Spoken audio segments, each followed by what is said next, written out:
What is going on, guys? So today, like I mentioned yesterday, I want to talk about the last chapter, chapter 925. Probably going to be making like 5 or 6 different videos total about things that happened in this chapter because there was so much crazy stuff going down. Yesterday, I did talk about King, the new character King that was introduced, and today I want to talk about Blackbeard and the Blackbeard Pirates, the information we got on them and what we got to see them doing in the new world.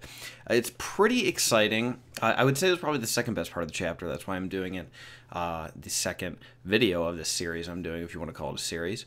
The first thing that I think is notable, the big thing that got people really hyped, not even really the most important in my opinion, but the thing that got everyone hyped was Blackbeard's Bounty was shown. The first real Yonko to be shown. Technically, Luffy is now a Yonko, but Blackbeard's was shown, and we get some kind of idea what these bounties are going to look like. Blackbeard's was a little over 2.2 billion. Some people used to speculate like 5 or more billion, or did I say million just now? I meant 2.2 billion, obviously, for Blackbeard. And then we got, we had people thinking they're going to be like 5 billion minimum for a Yonko just because of their power and how they control territory in the New World. I'd seen as much as even like 10 billion. But now we're seeing that Blackbeard has about a 2.2 billion bounty. So what would that mean for the others? I don't know exactly. I would imagine he probably has the lowest of the bounties of the Yonkos, besides Luffy, of course. Mainly because Shanks has seen everything. He seems to have some kind of power in the actual world government. And Kaido and Big Mom are significantly older than Blackbeard and have been around for a lot longer. So it makes sense to me. I mean, Blackbeard's isn't even that much higher than Luffy's. It's definitely significant. It's like 50% higher than Luffy's, but it's not anything crazy. So I would imagine he's probably the lowest of the Yonkos besides Luffy, of course. So yeah, that was really exciting. We get to see this huge bounty, and it gives us an idea of what we're going to be looking at in the future. So that was cool. Then also, just seeing his crew members, we get to see Shiryu for the first time in a while, and he has a devil fruit now, and a lot of people seem to be really disappointed in it. He has the clear fruit, Absalom's old fruit, who is now apparently dead. I guess that's a thing. Pretty whatever, I guess. It doesn't usually happen like that in One Piece, especially off-screen. That was a little crazy to me. It really, the way it happened was pretty sick, Moria thinks he's found his crewmate, he's so excited, and then he's just dead. I mean, and it wouldn't matter that much usually, because we kind of thought up until this point that Moria wouldn't really care so much about his crewmates, but this chapter seemed to show something a little bit different than that, so that was pretty intense, I guess. That was not really the normal One Piece style, but I enjoyed it. I thought it was cool. And a lot of people, like I just said, are pretty disappointed that Shiryu has this fruit, because for one thing, a lot of people wanted him to get Diamond Jozu's fruit. I personally wasn't a fan of that theory, so I'm okay with it. But they just don't like the idea of that fruit in general, because while at the time it was introduced, it seemed extremely overpowered. Now we know observation Haki is a thing and how it works. It seems like it might not be that powerful. However, as I've seen a lot of people commenting on Reddit and whatnot, it's very possible that actually still could be extremely overpowered, because the Minks have let us know that it is actually possible to be remaining undetectable by observation Haki with maybe some kind of conditions being met. I don't know exactly. Maybe only the Minks can do it. I'm not sure, but Luffy was not able to detect the Minks around him in Zou, and there were apparently a ton of them. And we know that Luffy is most likely stronger than any of the Minks, except maybe Cat and Dog, but I would be shocked, honestly, if he was weaker than any of them based on what we've seen so far. I mean, Luffy basically just defeated Katakuri, and I can't imagine either of them taking on Katakuri, because they couldn't even beat Jack 2v1. So, no. I would imagine Luffy is probably the strongest there. And there were a lot of pretty low-level Minks, you could say, that were undetectable by Luffy's observation Haki. So, if that is something that anyone can learn, it's not limited to just Minks, maybe not even that hard. I mean, like I said, a lot of the lower-level Minks were using this ability. Then maybe Shiryu could use it, and this devil fruit would be extremely overpowered again. I mean, looking at the Blackbeard crew, they clearly want to have a lot of overpowered devil fruits. We have Blackbeard with the darkness fruit and the quake fruit.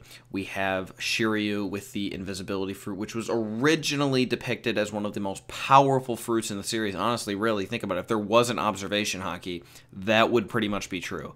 That would be an extremely overpowered ability. So I could see it being really useful. Shiryu's been known to be a high-level character, so I could see him learning this ability if it is possible for non-Minks to do so.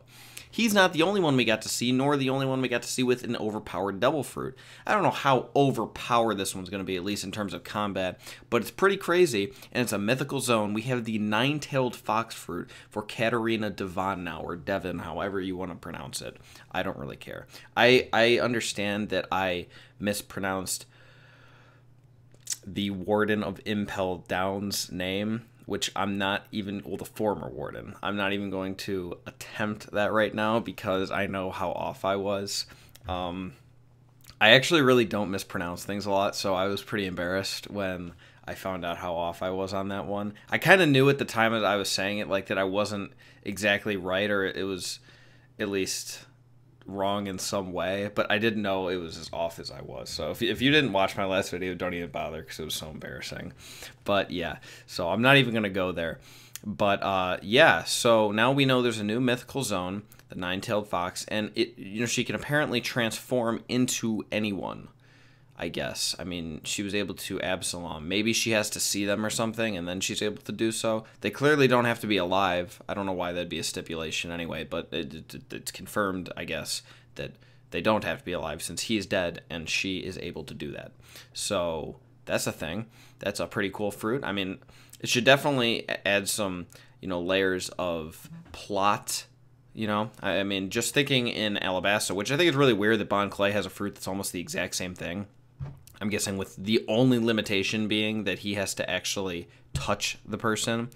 So that's a little weird. But yeah, I mean, just in Alabasta alone, we got to see that actually be played out, right? He was able to turn into the king and make some power plays doing that. So I'm sure, I'm like 100% sure that is going to affect the plot greatly. At some point, she's going to transform into somebody and make some serious power plays. So we will see how that plays out. That should definitely be interesting. It's a mythical zone. It is only the 4th in the series we've seen so far.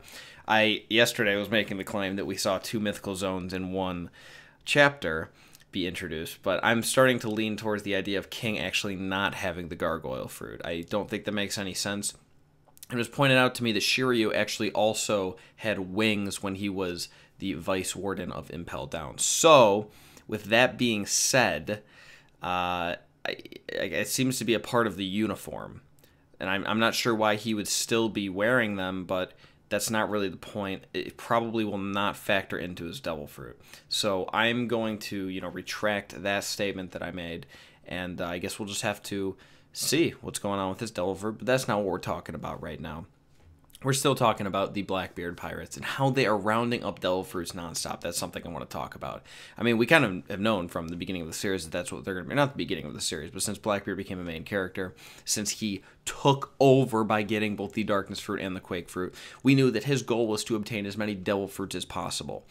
And it is clearly showing to be true. I mean, Burgess was almost able to get the fire fruit in Dressrosa. Not really. I mean, it wasn't really that close, but he was certainly after it. If Sabo wasn't there, he very well could have gotten it, so that would have been interesting. We have these 2 characters now with pretty powerful devil fruits of Mythical Zone and the invisibility fruit. I mean, some people don't think that's going to be powerful, but I don't know. I can't really see Oda just being like, no, I'm done with that. When he came up with that fruit, he intended for it to be overpowered, so I am thinking that is what's going to happen. I'm guessing we're just going to see the Blackbeard Pirates acquire more and more devil fruits. I would imagine that Burgess is going to get one at some point, and he's probably going to act like an idiot with it and not use it to its full potential, but that's not the point at all. That's clearly not what the Blackbeard Pirates are about. They're not about training super hard, being extremely intelligent. Don't get me wrong. Blackbeard is super intelligent, but he's mainly recruiting people that just are monsters and they don't really think, they just want to act like pirates, right? He's pretty cunning, but the people he recruits are not so much. I can see them getting these devil fruits and not really being deserving of them, but they'll get them anyway because that's Blackbeard's style, and he is going to be a crazy late game boss. I'm super excited for him. I've always seen the potential in his character, and I think with the way he is going here, he's going to be a force to be reckoned with. Not sure who he's going to take on. I don't know if it's going to be the Straw Hats. Kind of seems like it's going to be the Straw Hats. I don't know if it's going to be Shanks' crew or something, but I guess we'll just have to see. It's looking really good so far. And the last thing I wanted to mention was the last thing that Blackbeard said. Let me read the exact quote to you. I got it right here. What do you think will happen? It's already started. The bloodbath between the powerful in the fight for the throne. Zay, haha, yeah, of course. This is really interesting because it probably doesn't mean that much, and it just sounds like stuff that's already been said by him and other characters in the series like Dofi. But I feel like, you know, the way he is and whatnot, he is a conniver. He always tries to take advantage of every single situation. He seems to be saying this as if, like, it's just all going to go down in Wano. Big Mom's going to Wano, Kaido's in Wano, Luffy's causing some shit to happen in Wano. But if he knows all this is going on and this is a fight for the throne, something that he is after, he must have a plan in mind right now. I think he's seeing this, and the way he's smiling and everything is like, this is, I'm going to take over right here. I'm going to make a massive play just like I did in Impel Down, just like I did by becoming a warlord, going to Marineford and whatnot. He has a plan, and I'm super excited for it. I don't know what it's going to be, but I'm telling you, in the future, when shit does go down in Wano, or maybe it even when the final war starts or something, we are going to see Blackbeard do something fucking crazy, and we're going to look back right here and be like, oh man, he had this plan the entire time. When One Piece is over and we reread through it, we're going to see this right here and be like, oh man, I already know where he's going with this. So I don't know what his plan is going to be. I'm not Joy Boy. I'm not the theory master, but I know that something is going to happen, and I'm super excited for it. I'm super excited for Blackbeard's character. I've never really disliked Blackbeard, but I've seen his character have a lot of potential, and it just kind of was squandered for a long time, in my opinion. And now it's becoming what it needed to be, and I'm really happy about it. I think he's going to end up being one of the most interesting characters in the series, and this is a perfect start to it. Probably not going to see him for a while, but I'm going to remember this for a while, and it's going to be fantastic. So that's pretty much all I want to talk to you guys about. A lot of interesting things did happen that are going to affect the series. They're really exciting. I mean, the hype train is real from Oda. The guy is a madman. I don't know how he does that. He gets like 3 to 4 hours of sleep. I had 4 hours of sleep yesterday, and I could barely even make a video. And it was like the easiest video ever to make because it was about an awesome topic that I was hyped about. So props to Oda. He is the best. The Goda. Go-dia, right, as people say in my comment sections. Yeah, if you guys did enjoy this video, remember to give it a thumbs up and subscribe if you haven't already. Leave me a comment letting me know what you thought about this video, if you like this face cam thing I'm doing. Like I said, I wouldn't usually do this, but because of the way YouTube is now and Toei and whatnot, I can't put panels in any of my videos. So when I'm talking about current events like the most recent chapter, I don't have a choice here. I have to do a face cam video pretty much. I mean, I guess I could put old screenshots of like Blackbeard and stuff and his crew members, but why? Like, what's even the point of that? And it would just, that's like before the time skip. It wouldn't even make sense. So again, do leave me a comment, let me know what you thought.